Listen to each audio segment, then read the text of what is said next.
So I remember back in high school where we were taking this one maths test in the exam room, and I received my paper, right? And I open it up. I see the first question and my mind just goes completely blank. Oh no, I thought, right? Like, I'm not ready for this. I saw the first question, I was like, oh, I'll skip that one. I flip through it and I see that question, I'm like, oh, I'll skip that one, I'll do that one later, right? I'll do that later. Oh, it looks really hard, I'll do it later. The entire time, I'm just frantically flipping through, trying to find the formulas, because I don't really know what I'm doing, and I get stuck in this question. And all of a sudden, I hear the examiner, he just says, time's up, guys, we're finished. And honestly, I didn't really feel too much. I was like, oh, well, that's done. And I felt a bit numb.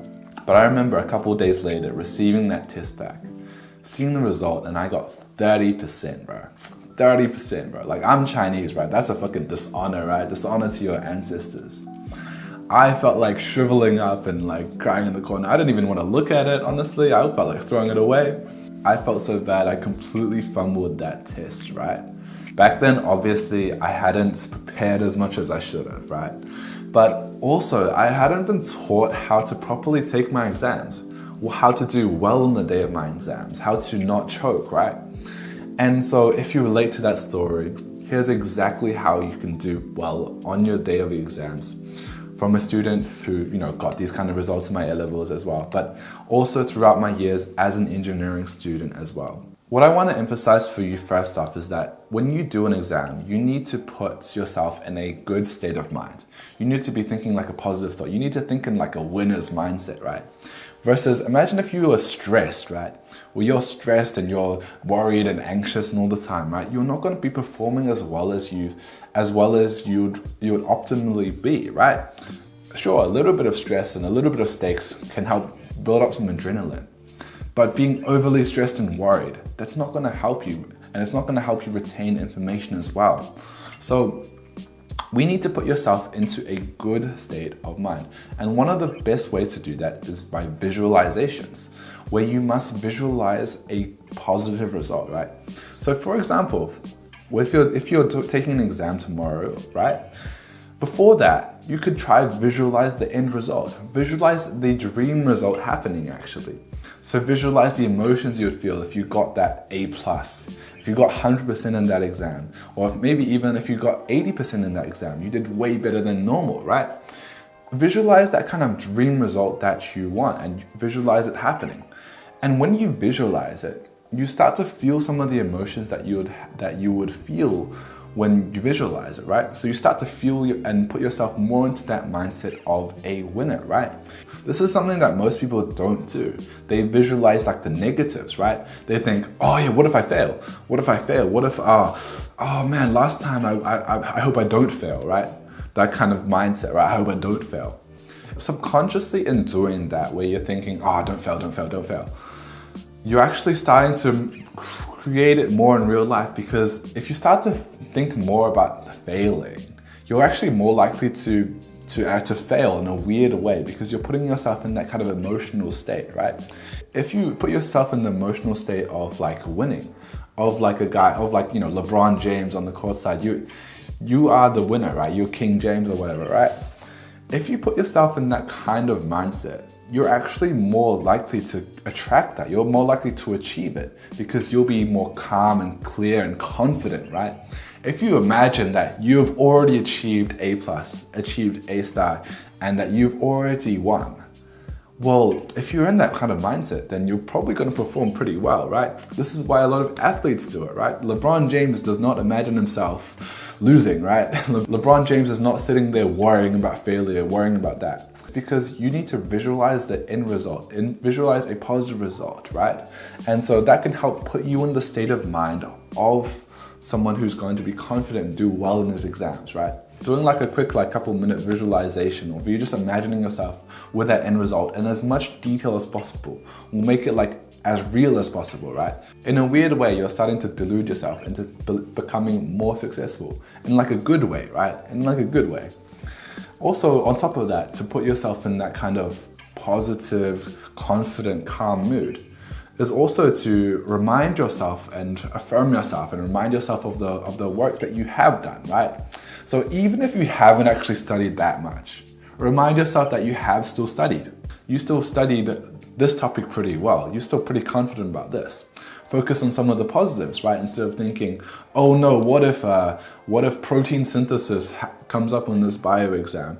You can think, oh yeah, actually, I studied evolution and diseases very well, and I studied reproduction very well, right? Like, if you focus more on some of the positives of yourself, it will help further put you into that calm, confident mood. This is really good, especially if you feel like you're very worried on those exams. You're very stressed out, right?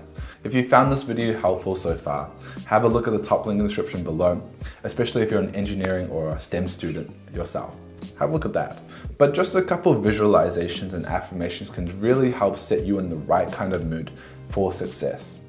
Another tip which is really helpful for increasing your focus, especially on those exam days, so that you don't get like a random dip in energy, or you don't randomly get distracted or feel like you get a random headache. Another really good tip is actually thinking about your diet, because I don't think a lot of people really talk about this. Your diet is incredibly important, bro. Your diet directly affects your focus. If you eat like a very carb heavy diet, or like, a big bulking diet where you're eating a lot of food, right? Especially a lot of carbs, what can tend to happen is you get like a very strong like dip in energy, right? Especially if you eat a lot of unhealthy refined carbs, things that's sugary, things like white bread and that kind of stuff. That will really, really spike your blood sugar, but also cause a big drop in blood sugar as well. And you don't want that midway through your exam. Your exam should be treated as like a kind of sort of sacred time, so you want to prepare for it as much as possible. So what you want to do is you want to make your diet better, right? So you eat something more healthy before. So something that will give you like a lasting energy, something that will give you a consistent source of energy. Ideally, it would be fasting. That would be the most focused. But if you're not used to fasting, then it's something that you should experiment with, but maybe not try it so fast, right? So what I'm basically saying is that the best meal before your exam, if you're going to be eating before your exam, is a meal of like meat and vegetable, basically. Meat and vegetable. None of the carby stuff that's going to slow down your brain. So that means like no rice, no noodles, no bread, right? I know it sounds crazy, but like, you can just try it. Just try it a little bit and you'll see some of that difference. You'll feel the difference. Your brain is sharper and it'll work better, right? Obviously, another one that a lot of us neglect is our sleep as well. We prioritize cramming, right? But if you've already done a bit of studying, honestly, you should just go to bed, bro. Just go to bed. It'll help you even more than just like a little extra hour of studying, right? You should still aim to get like a full night of sleep. Don't be destroying your sleep just because you got an exam tomorrow, right? Unless you're like completely cooked, right? You're completely cooked. You know literally nothing about the exam paper, which I really hope you don't. You don't need to pull an all-nighter. If you've done some studying, having a good rest will help you relax and help you build those kind of neuron connections so that, you'll wake up with energy. You'll have the energy to keep going in the exam, where there might be a very long one, right? You'll finally have the energy to keep focused as well. Your performance on the day of your exam is almost as important as what you know as well, because you want to be able to do well and notice some of the mistakes and be focused and be very sharp. You don't want to be slow and groggy on the day of your exam. So obviously there's also stuff about exam technique as well. Don't miss like a page like I used to, for example, right? Flip through all the pages, do all the easy questions first, and the stuff that you already kind of know.